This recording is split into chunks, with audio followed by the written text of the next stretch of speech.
Like, how did Meghan feel when Harry put the frostbite story in his book and all of a sudden they were being ridiculed in America? Like, it must have put a huge amount of strain and pressure on the relationship. What about the time he described how he lost his virginity? It's May 2025, and the 78thCanne Film Festival is in full swing and glittering parade of prestige where the world's elite gather to celebrate cinema under the Riviera sun. The red carpet outside the Grand Theatre Lumiere is a spectacle of power and elegance, with names like Tarantino and Zendaya gracing the guest list, their every move captured by a swarm of flashing cameras. But amidst this carefully curated glamour, I love my father, I love my brother, I love my family. I always do. Nothing of what I've done in this book or otherwise has ever been any intention to harm them or hurt them. And after many, many years of lies being told about, a shocking scene unfolds. Prince Harry, the Duke of Sussex, once the darling of the British monarchy, is stopped dead in his tracks by armed security, his face a mask of fury as he's denied entry to the very event he thought he could waltz into. The official guest list, leaked online just hours before, confirms the brutal truth: Harry's name isn't on it. if you need to do that, or you want to do that, or you choose to do that, well, that is a choice. That's up to you.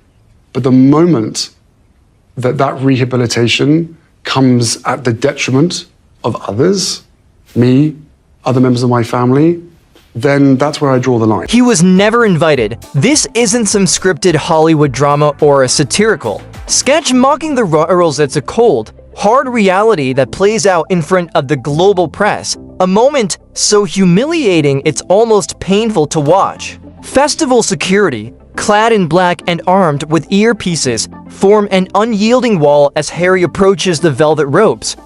Anyways, don't we? We become, or looking at pictures or reading things into cataclysmic for their strategy. Yeah. How we see the couple acting and the consequences of their actions. You discussed. I mean, I say the BBC interview was because there was an opportunity there for the reconciliation. A 2-year strategy blown up in one interview. His tailored suit and royal pedigree utterly useless against their orders. No credentials, no entry. Eyewitnesses describe the 10-minute standoff as excruciating. Harry, visibly seething, gestures animatedly, perhaps hoping his title might still carry weight, while the guards remain stone-faced, ushering him back to the barricades like a common gatecrasher. For a man who once walked these kinds of carpets with the world at his feet, this is a fall so public, so deliberate, it feels like Kane just drove a stake through the last vestiges of his relevance. The symbolism of this moment is as stark as it is damning. 5 years ago, Prince Harry was the golden boy of the monarchia war veteran. I know. Hey everybody,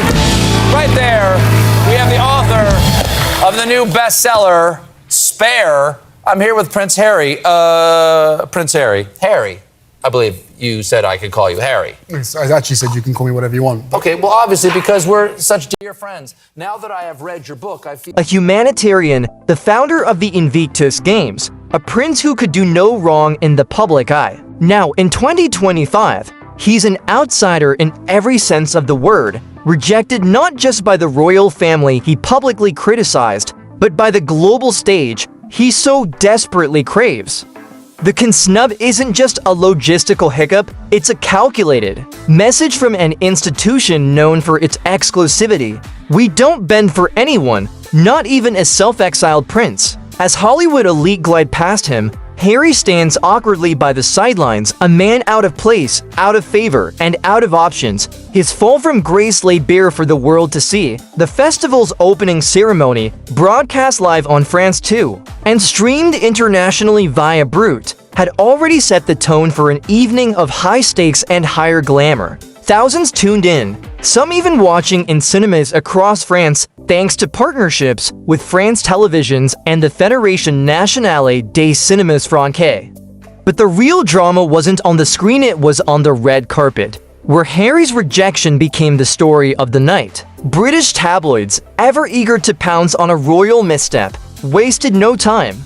The Daily Mail splashed red carpet reject across its front page, while the Sun dubbed him the unwelcome Duke. Piers Morgan, with his usual restraint, took 2x to call it a poetic slap in the face for a prince who thought he could trade duty for drama. I don't know you as well as I'd like to. My team up there in the Late Show labs have come up with 15. You have a lab here? Oh, yes. That explains a lot. Yes. I'll hook you up. Now, my team has come up with 15 questions that are scientifically calculated to plumb the depths of anyone, to reveal their... Even Andrew Neil, a voice of measured critique, didn't hold back, declaring, "This is what happens when you torch every bridge and expect the world to keep clapping. But let's not pretend this was an accident." Festival director Thierry Frémaux had reportedly drilled the no exceptions policy into his team weeks in advance, a directive that didn't bend for British nobility or whatever Harry is these days. Sources close to the organizers reveal a deeper disdain. Cannes, an institution that prides itself on prestige and seriousness, wasn't about to let a tabloid sideshow derail its dignity. Whispers among the festival's elite paint a picture of growing frustration with the Sussexes. A European producer, speaking anonymously, put it bluntly, "This isn't Montecito. We don't do reality TV stunts here." Another insider hinted that Meghan Markle had planned to join Harry, possibly to promote her faltering Netflix show, but her name, like his, was nowhere on the guest list. The Sussexes, it seems, Ripped boxer shorts. And why do you still have them? Because I don't want to let them go. Fond memories? Harry, what is the scariest animal? The scariest animal, if to me, bet on their celebrity status to override protocol and lost spectacularly. This isn't just about a red carpet, though.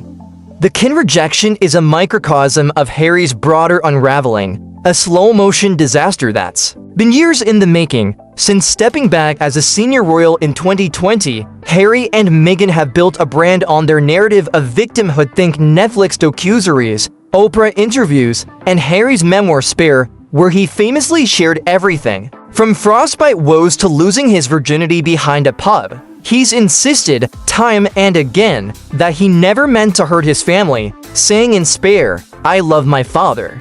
I love my brother. I love my family. I will always do.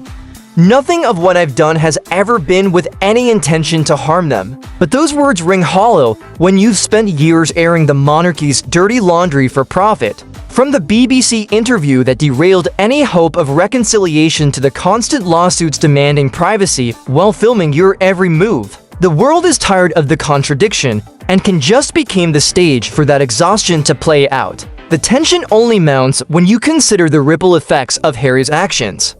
Take the Invictus Games, his once untouchable legacy. Founded in 2014 to honor wounded veterans, it was a beacon of his commitment to service, a project that reminded us why we loved him in the first place. But now, in 2025, it's mired in scandal. Reports have emerged alleging that $15 million in Invictus funds are unaccounted for, a claim that sent shockwaves through the veteran community. Canadian officials in British Columbia, where the 2025 Games were initially planned, have quietly backed away, citing concerns over transparency and financial mismanagement tied to Arkawell. The Sussex's charitable organization, Dr. Sarah Thompson, a charity sector expert, didn't mince words. What began as a platform for veteran rehabilitation is now at risk of becoming a celebrity circus. The focus should be on the warriors, not the drama. The Invictus controversy hits its climax when you realize the stakes. Board members within the foundation are reportedly panicking, worried that these financial demands could bankrupt the Games entirely, leaving veterans, the very people Harry vowed to support, out in the cold. If even Invictus, his one remaining claim to credibility, is crumbling under scrutiny, what does that say about Harry's leadership? His vision, his brand, the timing couldn't be worse. The Kinsnub and the Invictus scandal collide, painting a picture of a man who's not just out of touch, but out of chances. Once a prince who walked beside world leaders, he's now a pariah, rejected by governments, institutions, and even the Hollywood elite he thought would embrace him. So where does Harry go from here? The red carpet block at Cannes wasn't just a moment, it was a declaration. You're no longer above the rules. The glitz of Montecito, the power of Netflix, the Sussex name, none of it could save him from the cold shoulder of a world that's done with his theatrics. Hollywood, just a stone's throw from his California mansion, didn't even bother to send him a courtesy invite. Not as a VIP, not as a presenter, not even as a seat filler. The message is brutal. Harry is no longer needed, wanted, or relevant. The world stage isn't just shrinking, it's slamming its doors in his face, and the sound of that rejection echoes louder than any memoir could. But this isn't just about Harry's fall, it's about accountability. The Invictus Games was meant to honor wounded warriors, not prop up a personal brand. If even a penny of that $15 million has been misappropriated, we deserve answers. Where did the money go? Prince Harry, veterans aren't your accessories there. Heroes who deserve transparency, not scandal. So here's what we can do. Share this video, don't let the mainstream media sweep this under the rug. Contact your representatives in the UK and Canada. Demand an investigation into the Invictus Games Foundation's finances under Harry's watch.